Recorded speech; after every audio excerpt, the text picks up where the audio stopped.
আলহামদুলিল্লাহ ওয়াসসালাতু ওয়াসসালামু আলা রাসূলিল্লাহ আম্মা বাদ আউযু বিল্লাহি মিনাশ শাইতানির রাজীম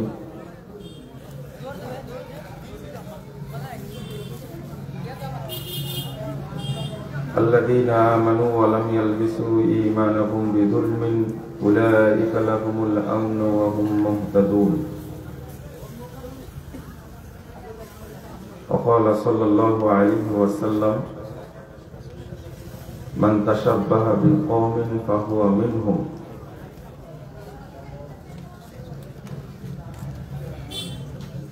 বাংলাদেশ জমিয়ত আহলে হাদিস ও জমিয়ত সুবহানে আহলে হাদিস নোয়াগাঁও কালনী এলাকা কর্তৃক আয়োজিত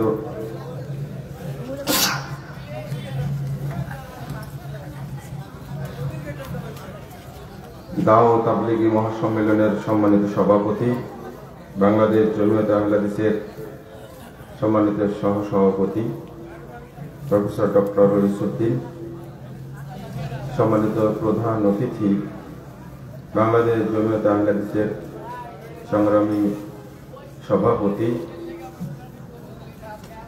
প্রফেসর ডক্টর আব্দুল্লাহ ফারুক সালাফি, আছেন আমাদের উদ্বোধক, যার কথা কিছুক্ষণ আগেই শুনলেন, জনাব ইঞ্জিনিয়ার আহসান আব্দুর রব,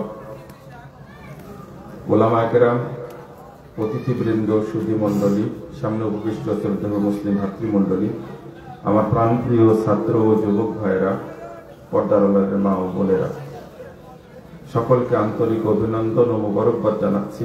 আল্লাহর কাছে দোয়া করছি আল্লাহ রাব্বুল আলামিন যেন আজকের এই সম্মেলনকে কবুল করে নেন, আমিন। যারা আয়োজন করেছেন এবং আমরা যারা অংশগ্রহণ করেছি, আল্লাহ যেন আমাদের সকলকে ক্ষমা করে দেন, আল্লাহ যেন আমাদের সকলকে জান্নাতুল ফেরদাউসের মেহমান হিসাবে কবুল করে নেন, আমিন। আপনারা যারা রাস্তায় আছেন, দোকানে আছেন, তাদেরকে অল্প সময় প্যান্ডেলে এসে বসে আলোচনা শোনার জন্য বিনীত আহ্বান জানাচ্ছি। এই পার্শ্বে যারা কথা বলছেন, দয়া করে আপনারা কথা বন্ধ করবেন এবং আজকের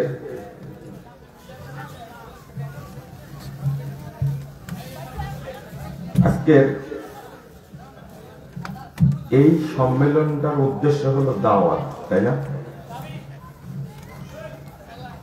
দাওয়াতের গুরুত্বটা আমরা অনেকেই বুঝি না।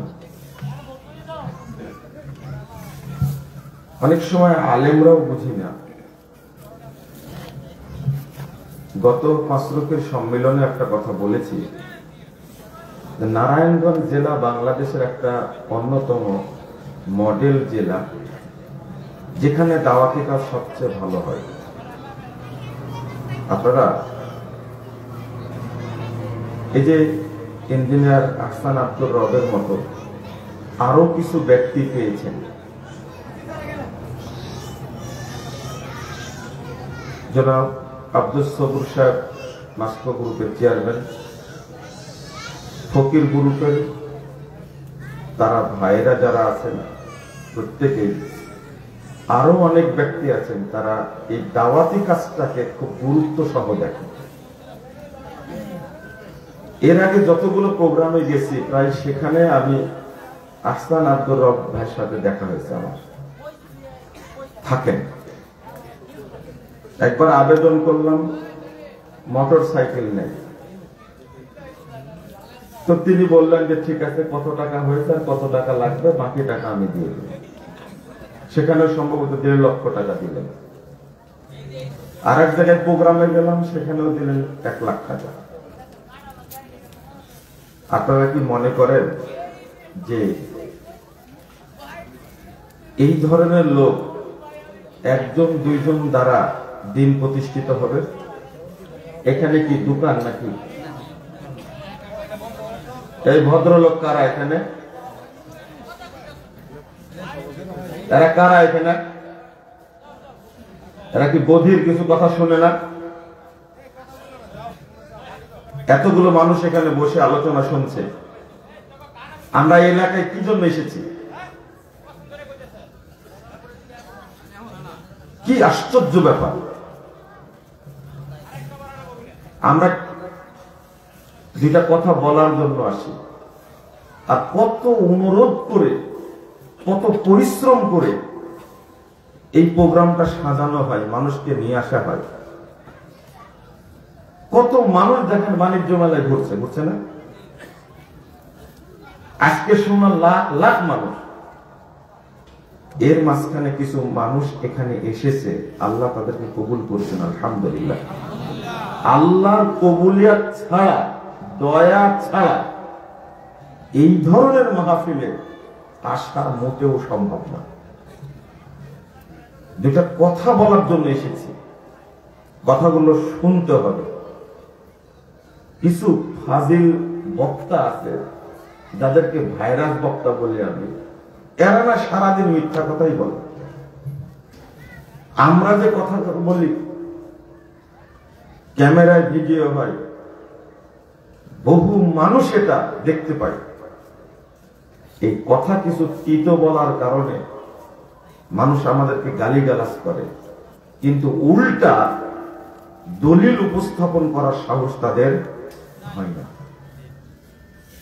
আপনারা মনে করেন আমরা এমনি আসি, এখানে পড়াশোনা ছাড়াই আসি, কষ্ট করা লাগে না আমাদের? তা আপনারা গুরুত্ব দিবেন, এটা চাই। আগে শুরুতেই বলেছি, সহযোগিতা করবেন আমাদেরকে। সহযোগিতা না করলে আলোচনা উপস্থাপন করা যায় না। আমি যে বিষয়টি বলছিলাম, মানুষ দিনই কাজে সহযোগিতা করতে চায় না, দাওয়াতের কাজে সহযোগিতা করতে চায় না। সহযোগিতা করবে কোথায়? মসজিদে, মাদ্রাসায়, এতিমখানায়, তাই না? সবচেয়ে কোন দান আল্লাহর কাছে বেশি গ্রহণযোগ্য? কোন দানটা, কোন সহযোগিতা আল্লাহর কাছে বেশি দামি? আমার কথা মনে বুঝতে পারছেন, তাই না? আপনাদের ভুল ধারণা থাকলেও আজকে বলে দিই, দাওয়াতটা হলো আল্লাহর কাছে সবচেয়ে দামি ইবাদত। আপনাকে আপনি প্রশ্ন করলে উত্তর দিবেন যে সালাত হলো দামি ইবাদত, তাই না? এর চেয়েও দামি হলো আকীদা, আর তার চেয়েও দামি হলো কি? দাওয়াত। আর দাওয়াত ইলাল্লাহ। এই জন্য আল্লাহ রাব্বুল আলামিন আগে দাওয়াতকে উল্লেখ করেছেন। কত জায়গায় নেবেন? আল্লাহ বলছেন, কুনতুম খায়রা উম্মাহ উখরিজাত লিন-নাস তা'মুরুনা বিল মা'রুফ ওয়া তানহাউনা আনিল মুনকার ওয়া তু'মিনুনা বিল্লাহ। আগে দাওয়াত উল্লেখ করেছেন, তারপরে ঈমান। 110 নম্বর আয়াত সূরা আল ইমরান। 72 নম্বর আয়াত সূরা তাওবার মধ্যে আল্লাহ উল্লেখ করেছেন, আল মুমিনুনা ওয়াল মুমিনাত বা'দুহুম আউলিয়াউ বা'দ ইয়া'মুরুনা বিল মা'রুফ ওয়া ইয়ানহাউনা আনিল মুনকার ওয়া ইউকিমুনাস সালাহ। এখানে আল্লাহ সালাতের আগে দাওয়াতকে উল্লেখ করেছে। আপনি বলবেন আরেকটা সূরা হামিম সাজদা 33 নম্বর আয়াতে আল্লাহ বলেছেন, ওমান আহসানু কওলাম মিম্মান দাআ ইলাল্লাহ ওয়া আমিলা সালিহা ওয়া ক্বালা ইন্নানি মিনাল মুসলিমিন। বলেন আগে দাওয়াত নাকি আমল? কি বলছেন আল্লাহ? ওমান আহসানু কওলাম মিম্মান দাআ ইলাল্লাহ ওয়া আমিলা সালিহা, যে আল্লাহর দিকে ডাকে এবং সৎ আমল করে এবং বলে আমি মুসলিমদের অন্তর্ভুক্ত, আমি হেদায়েত প্রাপ্তদের অন্তর্ভুক্ত। এই কথার চেয়ে উত্তম কথা কি হতে পারে? আল্লাহ উল্লেখ করলে আমি কি বিষয়? আগে আমল না দাওয়াত? দাওয়াত। আপনি বলবেন যে আপনি কি আপনার মতো বুঝলেন? না, আমার মতো বুঝিনি। ইমাম ইবনুল কাইয়্যিম রাহিমাহুল্লাহ তিনি বলছেন, আশরাফু মাকামাতিল আবদ ওয়া আজাল্লুহা ওয়া আফজালুহা আদ-দাওয়াতু ইলাল্লাহ। মানুষ যত আমল করে তার মধ্যে সবচেয়ে সবচেয়ে মর্যাদাপূর্ণ, সবচেয়ে দামি এবং সবচেয়ে ফজিলতপূর্ণ ইবাদত হলো আল্লাহর দিকে দাওয়াত দেওয়া। কথা আমার না, ইমাম ইবনে বাজ রাহিমাহুল্লাহ তিনি বলছেন, আদ-দাওয়াতু ইলাল্লাহ শা'নুহা আযীম। আল্লাহর দিকে দাওয়াত দেওয়া এটা একটা বিশাল ব্যাপার। ওয়াহিয়া মিন আহাম্মিল ফুরুজ ওয়াল ওয়াজিবাত আলাল মুসলিমিন। যত ফরজ আছে, যত ওয়াজিব আছে, তার মধ্যে সবচেয়ে গুরুত্বপূর্ণ হলো আল্লাহর দিকে দাওয়াত দেওয়া। বুঝেছেন কথা? আমি কিন্তু আমার কথা বলিনি। এখন একটু বলি যে কেন বেশি গুরুত্বপূর্ণ, দাওয়াতটা কেন বেশি গুরুত্বপূর্ণ। আপনি সালাত আদায় করলেন, কি করলেন? সালাত আদায় করলেন। এই সালাত পড়তে পড়তে মারা গেলেন, এইটা কি জারি থাকবে? বুঝলেন না মনে কথাটা? হ্যাঁ, থাকবে না। আপনি হজ করলেন, মারা গেলেন, জারি থাকবে?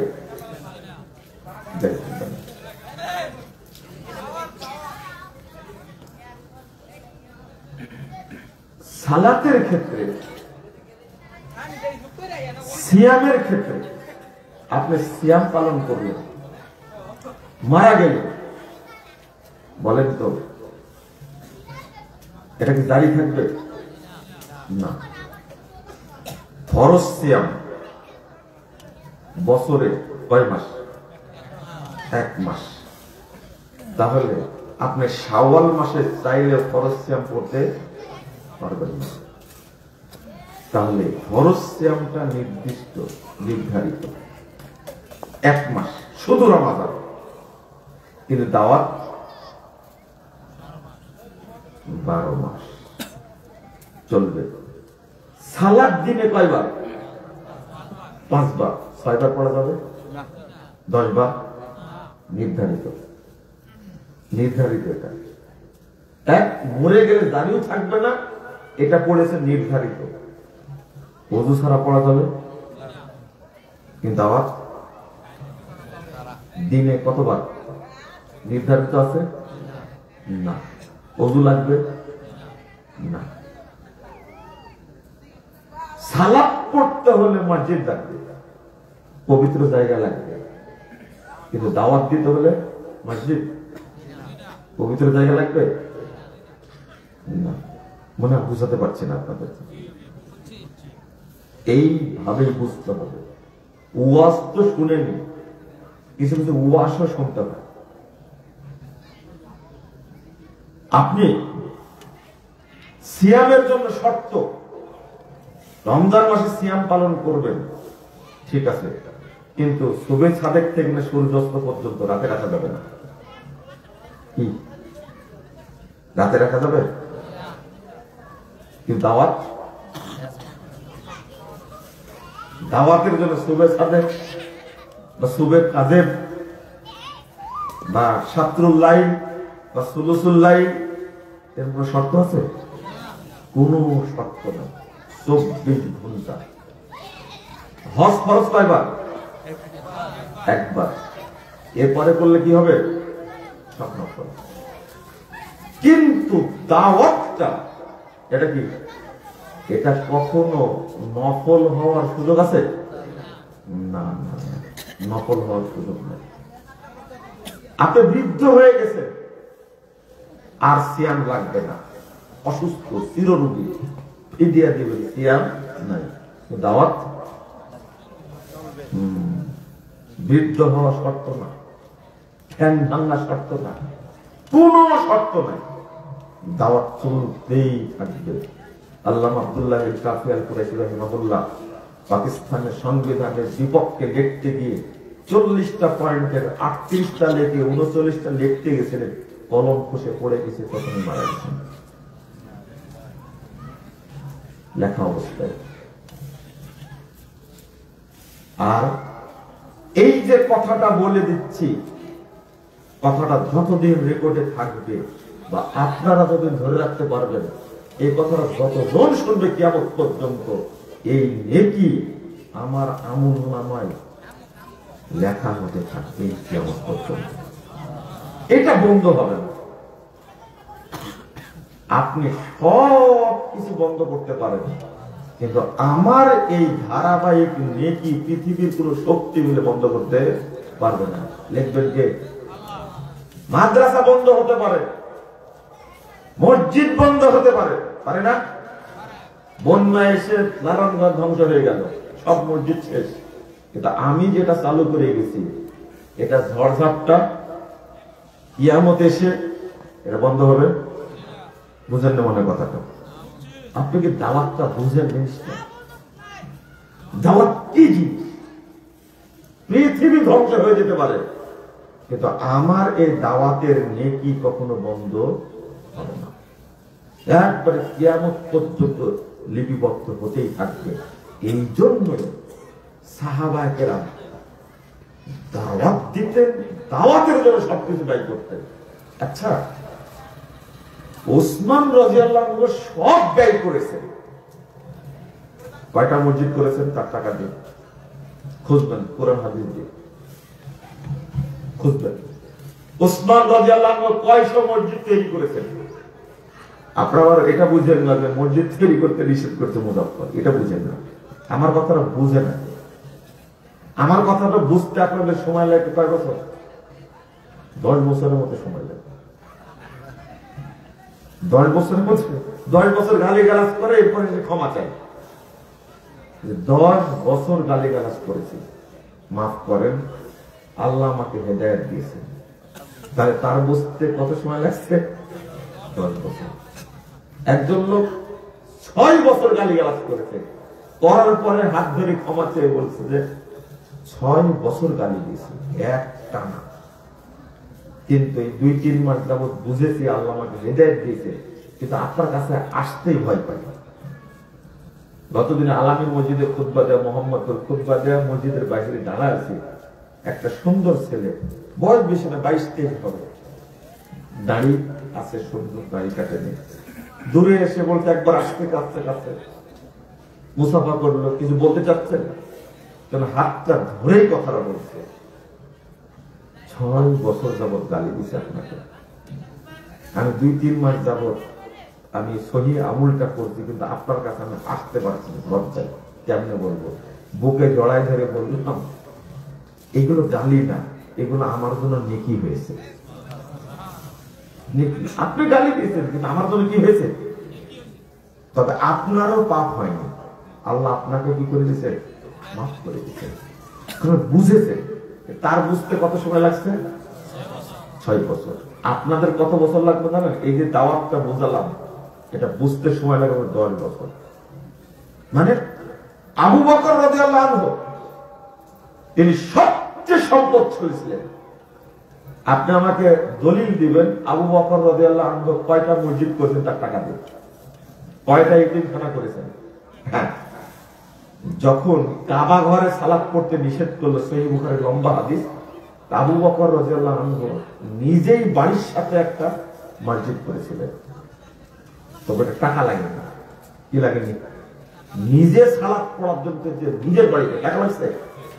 আপনি আমাকে দলিল দিবেন আবু বকর রাদিয়াল্লাহু আনহু এতটা মসজিদ করেছেন তার টাকা দিয়ে। অথচ রাসূল সাল্লাল্লাহু আলাইহি ওয়াসাল্লাম বলছেন, মা নাফানি মালু আবু বকর, মা নাফানি কত। আল্লাহু আকবার।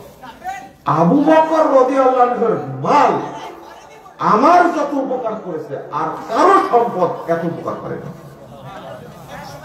এই কথা বলা মাত্র আবু বকর রাদিয়াল্লাহু আনহু বলছেন,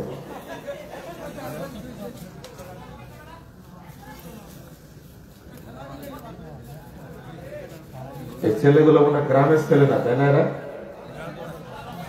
আপনাদের গ্রামের নাম মনে হয় না? না, সমবয়সী না এরা, এরা কিন্তু অনেক বুদ্ধিমান ছেলে।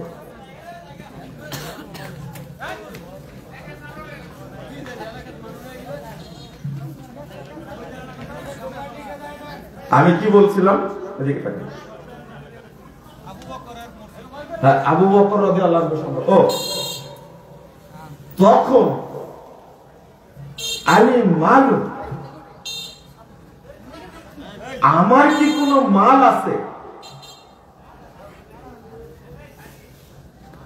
আমার মাল আপনার মাল।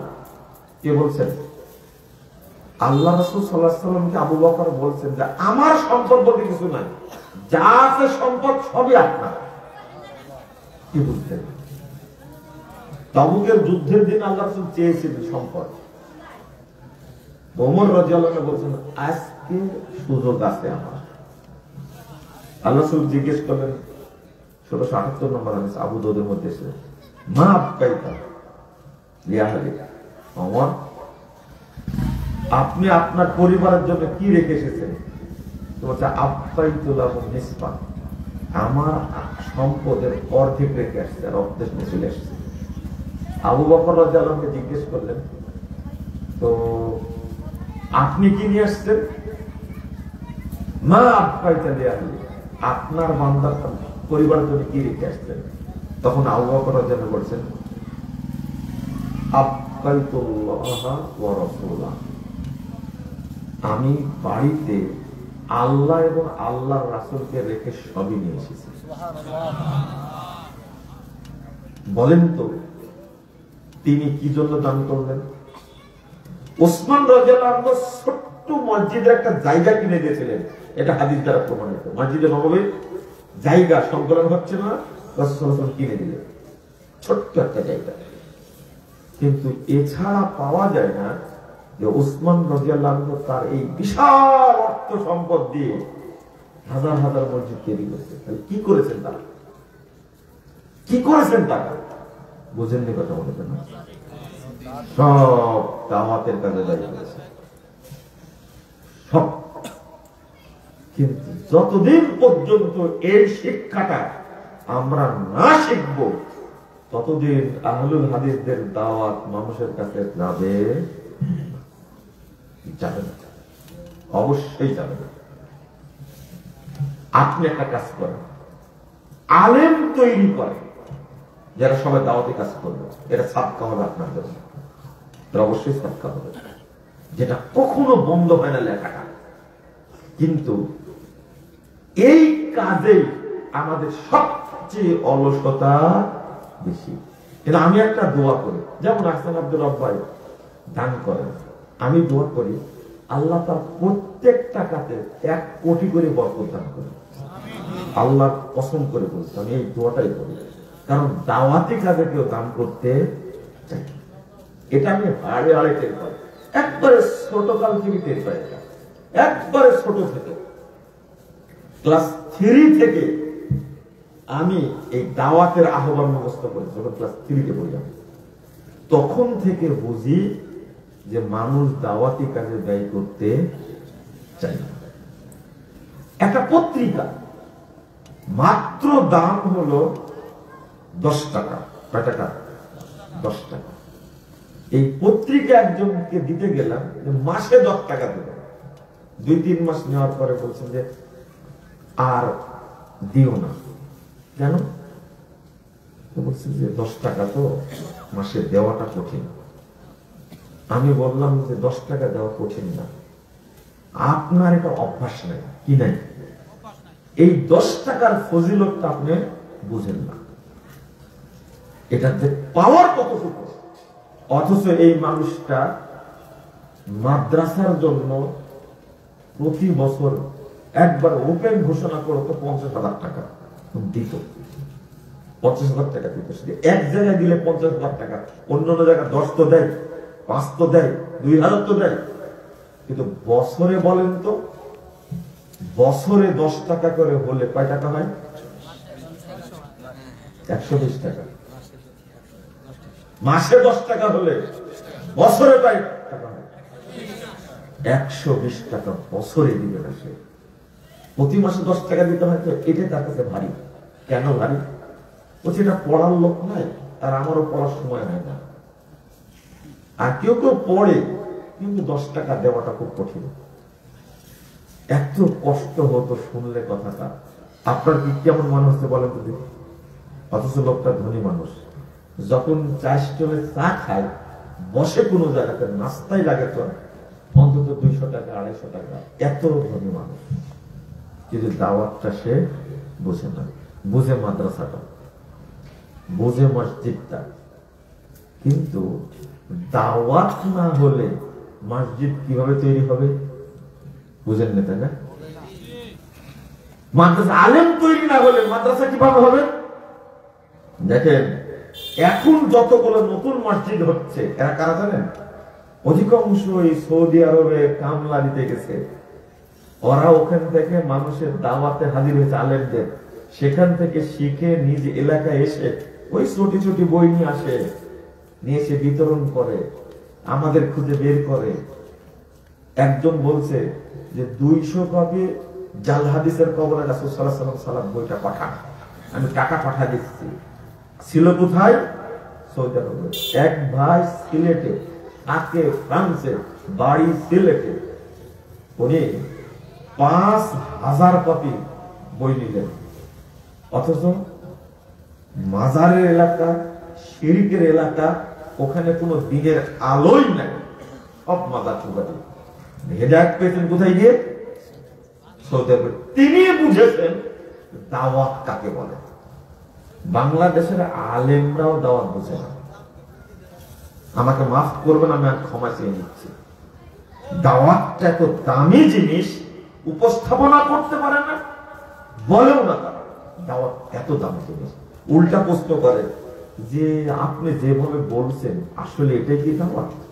আমাদের পড়েন একটু।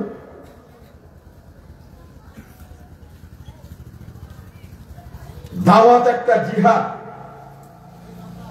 আর জিহাদ 2 প্রকার। একটা হলো মাঠের জিহাদ, আর একটা কি দাওয়াতের জিহাদ। কোনটা উত্তম? উত্তরের দাওয়াত না, গতিতে বলবেন দাওয়াতের জিহাদ, তাই না? কিন্তু যদি জিজ্ঞেস করি কেন, এই যে রমজান ভাই আপনাদের জমা করেছে এক জায়গায়, করেনি? পরিশ্রম লাগছে না? আপনি কি জানেন এই কাজটা যারা জড়িত ছিল, এটা কিয়ামত পর্যন্ত তার আমলনামে জারি থাকবে, কিয়ামত পর্যন্ত জারি থাকবে। এর নাম দাওয়াত। এই জন্য আর যারা দাওয়াত দেয় তাদেরকে দাম দিতেও চাই না। কি করে বেড়ায় এগুলো, খামাখা ঘুরে বেড়াচ্ছে। একজন আলেম বলছে কি জানেন, খামাখা এগুলো করে কি লাভ? একজন আলেম বলছেন যে খামাখা এগুলো করে কি লাভ, চিন্তা করেন। অথচ রাসূল সাল্লাল্লাহু আলাইহি ওয়াসাল্লামের সামনে 75 জন সাহাবী বায়াত নিলেন। আল্লাহ রাসূল বায়াত করেন, 75 জন সাহাবী মদিনা থেকে এসেছিল। সবাইকে যে নির্দেশ দিলেন সেটা হলো, প্রথম নির্দেশ দিলেন আল-সামি ওয়াত তাআ ফিল মানশাতি ওয়াল মাকরাহ। শোনো, তোমাদের মধ্যে যিনি নেতা হবেন তার কথা শুনবে এবং মানবে, সন্তুষ্ট থাকো, অসন্তুষ্ট থাকো। ওয়ালা নাফকাতে ফিল উসরি ওয়াল ইউসরি। শোনো, আর দান করবে আল্লাহর রাস্তায়, তুমি ধনী হও আর দরিদ্র হও। ওয়াল আমরি বিল মারুফ ওয়ান নাহই আনিল মুনকার।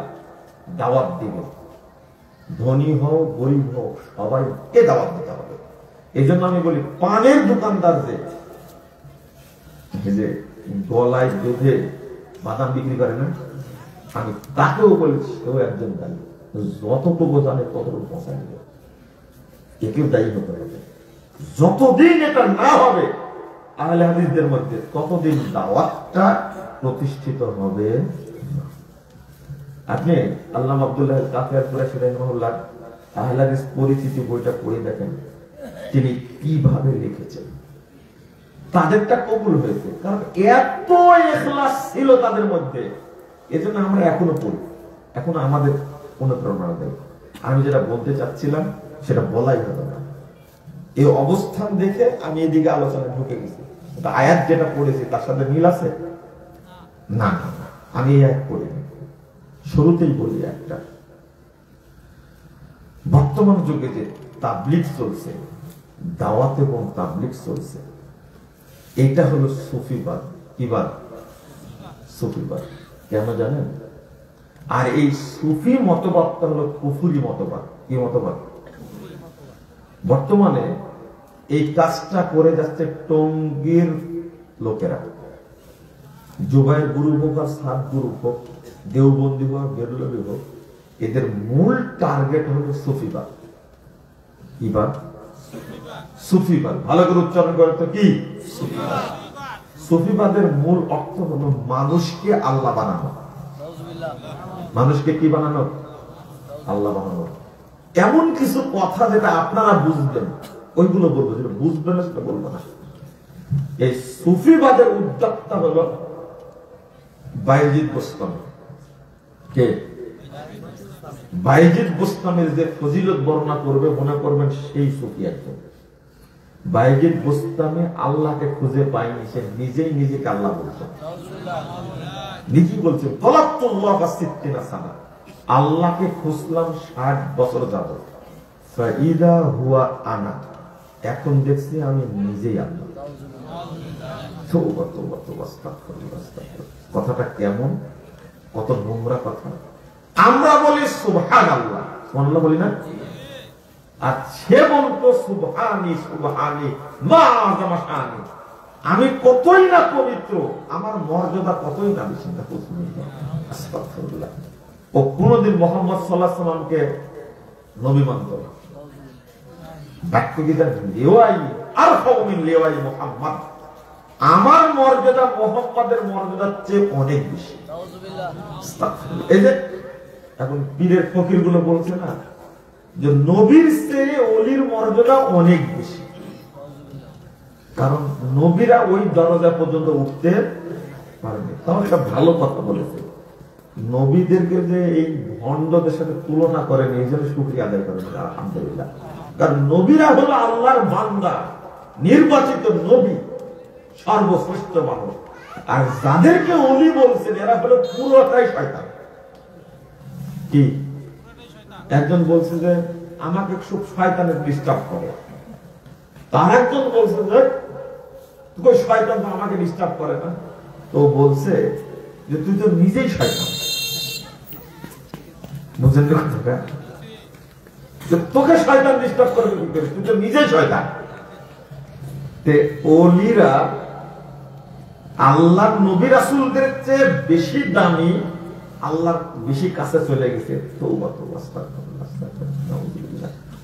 ওদের ভিতরে যারা এই যে কথাগুলো যারা বলে, এরাই হলো সুফি। এরাই কি? সুফি। ওদের একটা নিয়ম আছে, সুফিরা কখনো আল্লাহর উপরে দায়িত্ব দিতে চায় না। যেমন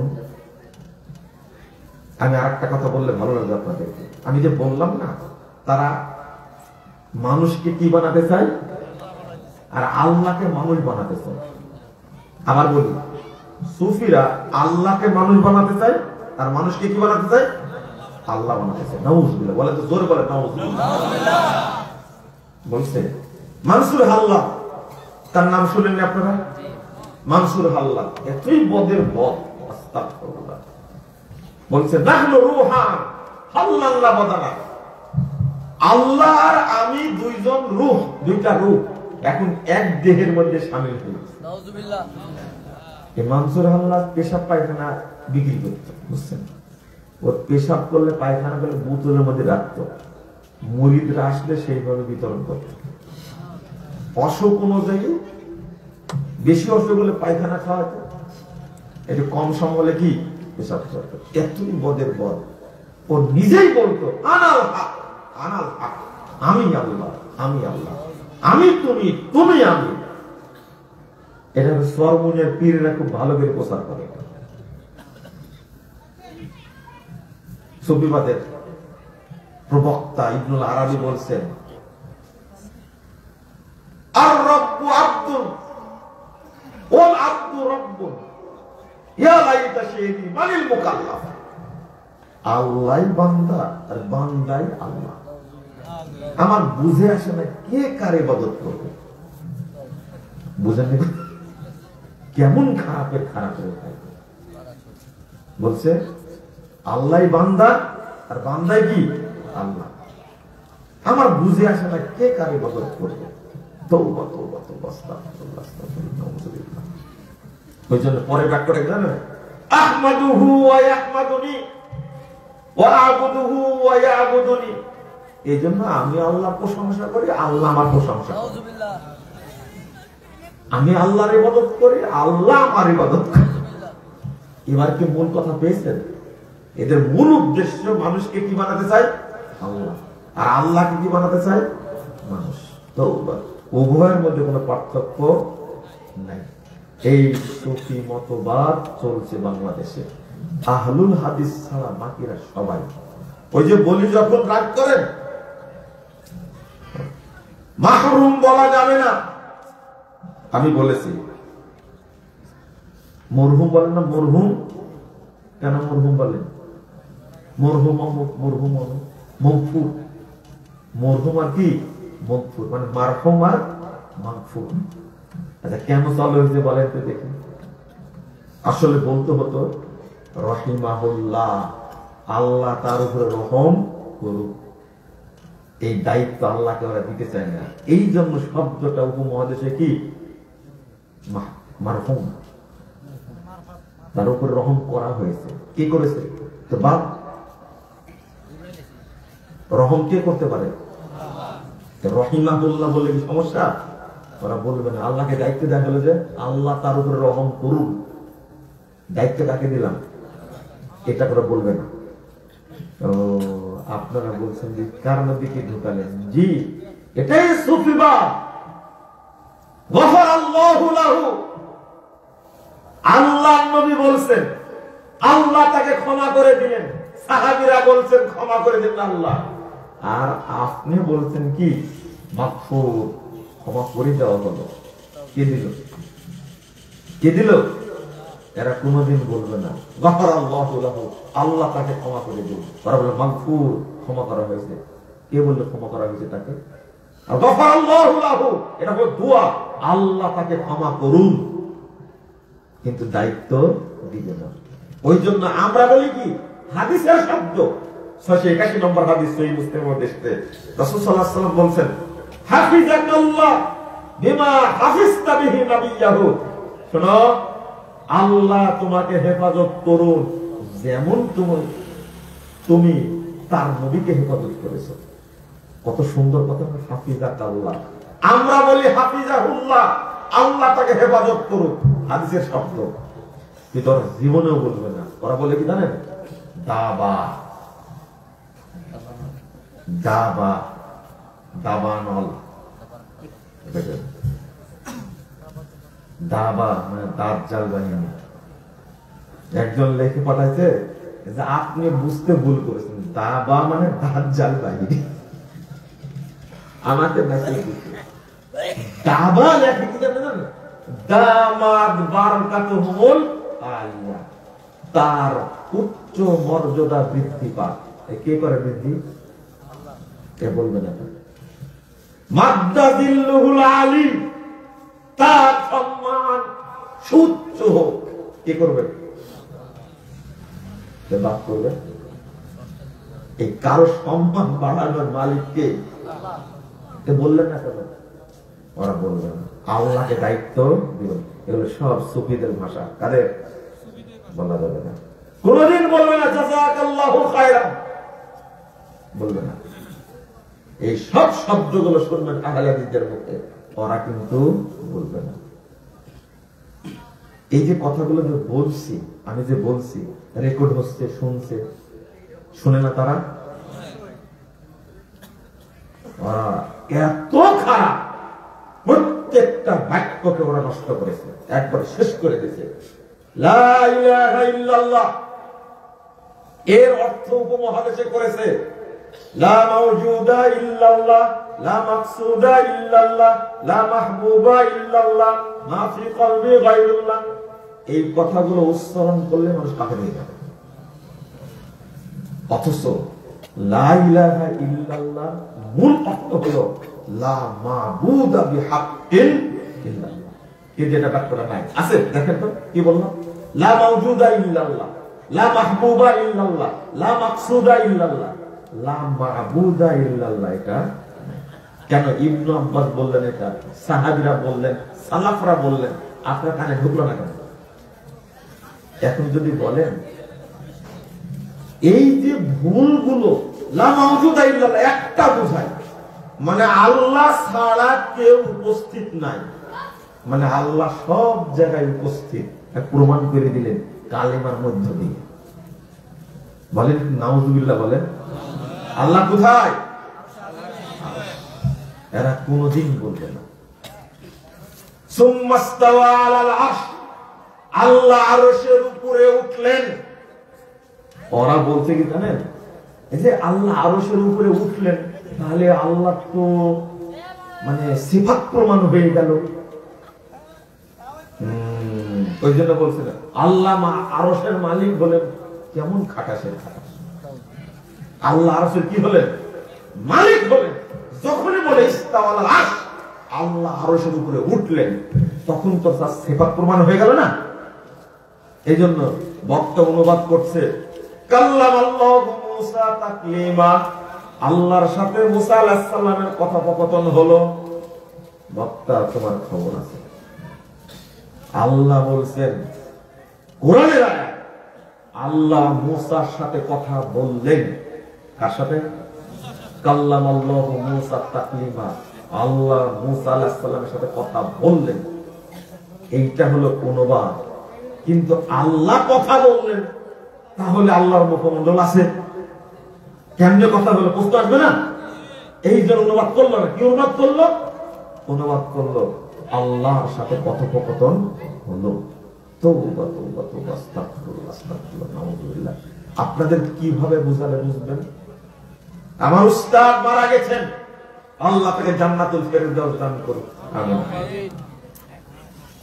সামনে বসে বক্তব্য দিচ্ছিলেন, বসেছিলেন, বক্তব্য শুনছিলেন, পরে বলছেন মাথাটাই তুমি আয়লা দিয়ে আওলা দিয়া, বুঝেন তো? মাথাটা কি করে দিলেন? এলোমেলো করে দিলেন। আমি বললাম যে তারকিব শিখাইছেন না? লা ইলাহা ইল্লাল্লাহ তারকিব কি? উপমহাদেশের নাহবিদরা লিখছেন লা মাওজুদ, লা ইলাহা মাওজুদুন গায়রুল্লাহ। অথচ এর মূল অর্থ করতে সাহাবীরা লা মাবুদা বিহাক্কিন ইল্লাল্লাহ, আল্লাহ ছাড়া সত্য কোনো মাবুদ নেই। আর আমরা অনুবাদ করছি আল্লাহ ছাড়া অন্য কেউ মওজুদ নেই। তাহলে আল্লাহ সব জায়গায় আছেন, এটাই হলো ওয়াহদাতুল উজুদ। এটা আরবিরা জানেই না, বাংলাদেশে কালেমার গোষ্ঠী এইভাবে শেষ করে সেটা জানে না। ও একটা আছে, চিঠি লেখার সময় এখানে একটা চিঠি দেখলাম, দেখি কি লেখা আছে। এখানে মনে হয় লেখা নাই, যাক আলহামদুলিল্লাহ, তাও তো ভালো। কিছু লেখেনি, শুধু লিখছে ধন্যবাদ আনতে। কিন্তু এই চিঠির শেষে লিখবে, দেখবেন মাস সালাম। কি লিখবে? না, মাস সালাম। মাস সালামা বললে কোনো সমস্যা নাই, ওটা বিদায়ের সময় বলে কি মাস সালামা ইলাল লেখা বলে। কিন্তু চিঠির শেষে কি লেখে? মাস সালাম। অথচ হবে 2414 নম্বর হাদিস তিরমিজির মধ্যে এসেছে ওয়াস সালাম। কি হবে? এখন বলবেন যে এটাও কি ভুল হলো? জি, মাস সালাম এটা হলো সুফিদের ভাষা। ওয়াস সালাম মানে আল্লাহ তোমার উপরে শান্তি বর্ষণ করুন। আর কি মাস সালাম কি হলো? কি হলো? বক্তা বলছে আসসালামু আলাইকুম ওয়া রাহমাতুল্লাহি তাআলা ওয়া বারাকাতুহু। বক্তা বুঝে না, বক্তা বুঝে না, এই জন্য বলে দিল। আপনাকে রাগ করলেন কথাগুলো বললেন? এই দাওয়াত কে প্রচার করবে? এই কথাগুলো বলছি, যদি আয়োজন না হতো আমি বলতাম এই আয়োজন করার কারণে কিয়ামত পর্যন্ত নেকি পারে তারা। আমি যে কথাগুলো বলে যে নেকি পাবো, আয়োজকরা সমপরিমাণ নেকি কিয়ামত পর্যন্ত দিতে থাকবে ইনশাআল্লাহ। এর নাম হলো দাওয়াত। এর নাম হলো কি? দাওয়াত। আপনাদের জন্য মান দাল্লা আলা খায়রিন ফালাহু আজরু মিসলি ফাইলিহি। আরেকটা বলতে তখন ভুলে গেছি, দাওয়াতের আরেকটা গুরুত্ব হলো এই যে বক্তব্য প্রচার করার কারণে আপনারা যত মানুষ আমল করবেন, আমল করে আপনি ততটুকু নেকি পাবেন, এর বেশি পাবেন না। কিন্তু যত মানুষ আমল করবে কিয়ামত পর্যন্ত কথাটা শুনে, আপনাদের সমপরিমাণ নেকি, সবার যত নেকি হবে, আমার একাই তত নেকি হবে। তাহলে পারবেন কি আপনি দাওয়াতের সাথে অন্য আমল দিয়ে? বুঝেন না মনে করাতে না? মনে করেন আরো 10টা ক্যামেরা এখানে আছে, অনেক জায়গায় আজকে খুতবা দিলাম, সেখানে অনেকগুলো ক্যামেরা, অনেক ক্যামেরা। তো আল্লাহ রহম করুক তাদের উপরে। একটা হাদিস শুনে আমাকে এক মুরব্বী বলছেন, এই জিনিসটা কোনোদিন জানা ছিল না। তো কি জিনিস? যে কবরে ঢুকার সময় জাহান্নামের ফেরেশতা কবরে ঢুকবে পায়ের দিক থেকে, তখন মসজিদে যাতায়াত করে যে পদচিহ্ন, এইটা যে পাহারা দিবে আর আযাবের ফেরেশতাকে প্রতিরোধ করবে, কিয়ামত পর্যন্ত পদচিহ্ন পাহারা দিবে, এটা আমার জানা ছিল না। হাদিস 9738 হাদিস তারপরে নেওয়ার মধ্যে এসেছে। কি আশ্চর্য ফজিলত, উনি জানতেন না। এই লোকটা শিখলো না, তাহলে আমল করবে না, গুরুত্ব দেন। তারপরে আরেকটা হাদিসের কথা বলছে, তাহলে ফরজ সালাত মসজিদে এসে পড়লে হজ্জের নেকি হয়? শুধু হজ্জের নেকি না, কবুল হজ্জের আল্লাহ নেকি দান করবে। কেউ যদি নফল সালাত পড়ে মসজিদে গিয়ে, আল্লাহ তাকে কবুল উমরার নেকি দান করবে। তো উনি বলছেন যে জীবনের কথা বলে শুনে, মসজিদের সাথে যে এত কিছু জড়িত এটা জানি না। তাহলে একজন ব্যক্তি কি মসজিদে না আসলে রহমতের বাহিরে থাকে? আমি বললাম যে হাদিসটা তাই বলে। কারণ মসজিদে ঢোকার সময় কি বলি? আল্লাহুম্মা আফতাহ লি আবওয়াব রাহমাতিক। আল্লাহ তুমি আমার জন্য তোমার যত রহমতের দরজা সবই খুলে দাও। মসজিদে না যাওয়া পর্যন্ত আল্লাহর রহমতের দরজা খোলা হয় না তার জন্য।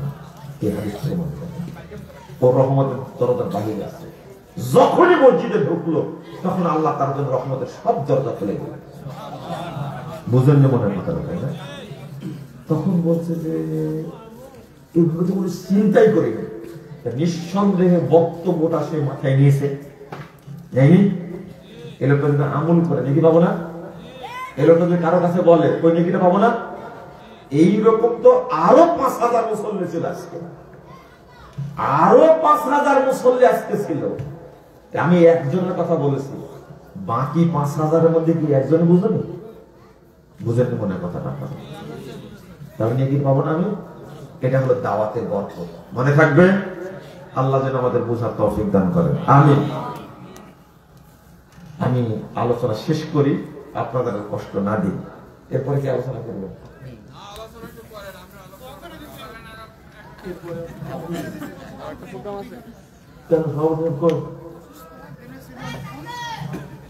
দেখেন, সভাপতির নাম নিয়ে কত কথা বললাম, সভাপতি সাহেব আসেন, অসুস্থ, আমাকে দোয়া করে দিতে হবে, তাই না? আল্লাহ যেন আমাদের উপর রহম করে, বলেন আমিন। না আর কথা বলবো না, আমি বলে ফেলেছি। আমি আর একটা কথা বলি, শেষ করে আপনাদের একটা আয়াত বলবো, আল্লাহর আয়াতটাকে ভয় করবে, কারণ কথাটা কার? আল্লাহ। 100 নম্বর আয়াত সূরা আলে ইমরান। মা বোনদেরকে বলবেন কি, বাচ্চাদেরকে বলবেন কি? আল্লাহ বলছেন, ইয়া আইয়ুহাল্লাযীনা আমানু ইন তুতিউ ফারিকাম মিনাল্লাযীনা উতুল কিতাব ইয়ারুদ্দুকুম বাদা ঈমানিকুম কাফিরিন। শোনো মুমিনগণ, যাদেরকে কিতাব দেওয়া হয়েছিল, তোমরা যদি তাদের আনুগত্য করতে যাও, তাহলে তোমাদেরকে মুমিন থেকে বের করে তারা তোমাদের কাফের বানায় দিবে। কি বানায় দিবে? কথাটা কিন্তু কঠিন। তোমরা যদি ইহুদি খ্রিস্টানদের ফলো করতে যাও, ফলো করা বুঝে তো, বাংলা বুঝেন না, ইংরেজি বুঝেন, ফলো করো, যদি অনুসরণ করো, তাহলে তোমাদেরকে এই মুসলিম থেকে বের করে কি বানায় দিবে? কাফের বানায় দিবে। ইয়ারুদ্দুকুম বাদা ঈমানিকুম কাফিরিন। আল্লাহ কাফের বানায় দিবে। আল্লাহ বলছেন তাদের কাফের বানায় দিবে এই ইহুদি খ্রিস্টানরা। বলেন তো 14 ফেব্রুয়ারি এই দিবস কারা তৈরি করেছে? বিধর্মীরা। কারা? বিধর্মীরা। তা আপনার কি অবস্থা? আপনারা ফলো করলেন কেন? আমি বলবো না কিছু, শুধু খালি উদাহরণ দিচ্ছি। 31 নাইট এটা কাদের? বিধর্মীদের। পহেলা বৈশাখ কাদের? বিধর্মীদের। আপনি যদি পহেলা বৈশাখের কথা নিয়ত করে কিছু করতে চান, যদি নিয়তে থাকে আজকে পহেলা বৈশাখ, তাহলে আপনার সব শেষ, সব শেষ। জন্মদিবস কাদের নীতি? বিধর্মীদের। মৃত্যু দিবস কাদের নীতি? বিধর্মীদের। তওবা তওবা তওবা তওবা। এই মেলার আয়োজন কাদের নীতি? মেলার আয়োজন কাদের নীতি? ওখানে যে খাট কিনলেন কেন আপনি? খাট বাজারে ছিল না? ও আপনি মনে করছেন কথাটা কড়া হয়ে গেল? প্রথম কথা বলে গেলেন কেন? তো আমার তো প্রয়োজন হয়নি কোনোদিন, আপনার প্রয়োজন হলো কেন? আপনার বউ গেছে, আপনার বেটি গেছে, আপনার বোন গেছে, আপনার মা গেছে, আপনার প্রয়োজন হলো কেন? যান, কোন আলেমের কাছে ফতোয়া শুনবেন, যান। গেলেন কেন সেখানে?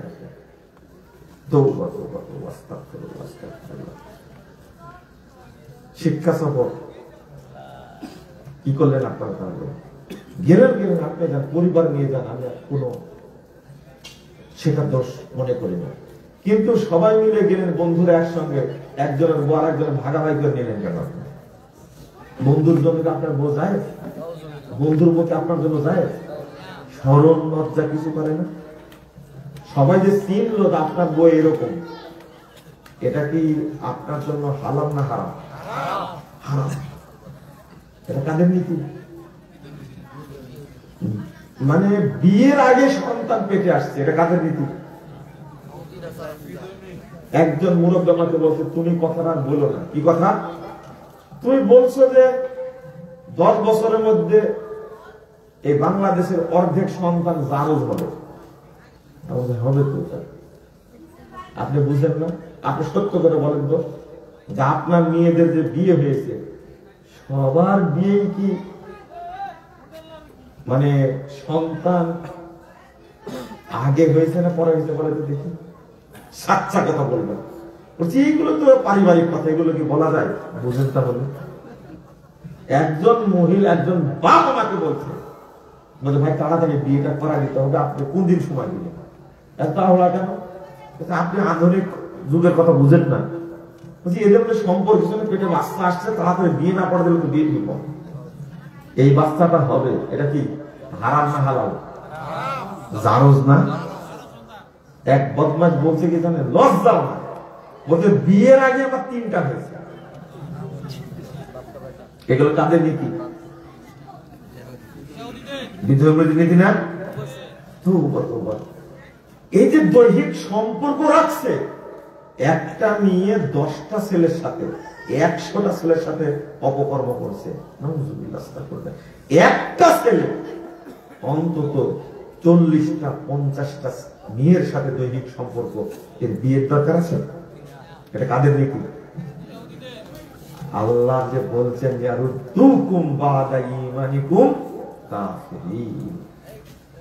তারা তোমাদেরকে মুসলিম থেকে বের করে কাফের বানায় দিল যদি তোমরা তাদের অনুসরণ করো। এই যে জারজ সন্তান নিয়ে বসবাস করছে, এটা কাদের নীতি? সব জায়গায় তাদের নীতি ঢুকেছে, সব জায়গায় তাদের নীতি ঢুকেছে। আমি আপনাকে যদি একটাকে বুঝাতে পারি, এই পানি খাচ্ছেন আপনি বাম হাত দিয়ে, এটা কাদের নীতি? আপনি বাম হাত দিয়ে টাকাটা দিচ্ছেন দোকানে, ভদ্র শয়তান, বাম হাত দিয়ে টাকাটা দিচ্ছেন এইভাবে, আপনার ডান হাত নাই, ও অভদ্র। আমি ইন্ডিয়ান গেছিলাম, ইন্ডিয়ায় গিয়ে দেখছি এই অভ্যাস। আমার বলতে টাকাটা ওই হাতে ধরে লাগে, কলকাতা আমি সহ্য করতে পারি, ওই হাতে ধরেন। কিন্তু আপনি বাম হাতে নেন, যে না আপনি শিখেন, ধরেন আগে ডান হাতে, ওকে ডান হাতে ধরাইছে তারপরে নিয়েছে। আপনি মনে বুঝতে পারেন এটা না? কত বড় মদের বদ আপনি চিন্তা করেন তো। লা হাওলা ওয়ালা কুওয়াতা ইল্লা বিল্লাহ, আস্তাগফিরুল্লাহ আযীম ওয়া আতুবু ইলাইহি, আস্তাগফিরুল্লাহ আযীম ওয়া আতুবু ইলাইহি। সব জায়গায় চা খাচ্ছে বাম হাতে, পানি খাচ্ছে বাম হাতে। এগুলো কাদের নীতি? টাকা দিচ্ছে কাদের নীতি? দিতে হতো সালাম, দিচ্ছে কি টাকা। আপনি সালাম দেওয়ার সময় কাছে আছে আসসালামু আলাইকুম, এই হাত তুললেন, কাদের নীতি? বিধরে নীতি। বুঝেননি? আপনি দাঁড়ি চাচ্ছেন আর মুস্কি বড় রাখছেন, এটা কাদের নীতি? সব জায়গায় আপনার মেয়ে তাদের প্যান্ট পরে, এটা কাদের নীতি? কেন প্যান্ট পরে সে? আপনি লুঙ্গি পরেন, রাস্তার কাশ ফুটা এই সব ভূ গোবর আপনার লুঙ্গিতে ভরে। আর আপনার মেয়েটা যখন চলে তখন তার পায়জামাটা কি আধার উপরে, এটা কাদের নীতি?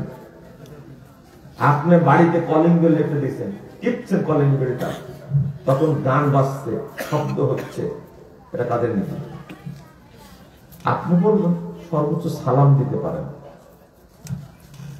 আমি আপনাদেরকে বুঝাতে চেয়েছিলাম, এই বক্তব্যটা দিতে চেয়েছিলাম যে আমরা ঈমানের সাথে কাফের হয়ে যাই, আমরা বুঝতে পারি না।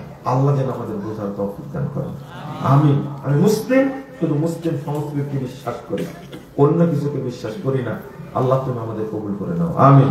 বারাকাল্লাহু ফিকুম ওয়া জাযাকুমুল্লাহু খাইরান। সুবহানাকা আল্লাহুম্মা ওয়া বিহামদিকা আশহাদু আল্লা ইলাহা ইল্লা আনতা আস্তাগফিরুকা ওয়া আতুবু ইলাইকা। ওয়াসসালামু আলাইকুম ওয়া রাহমাতুল্লাহি ওয়া বারাকাতুহু।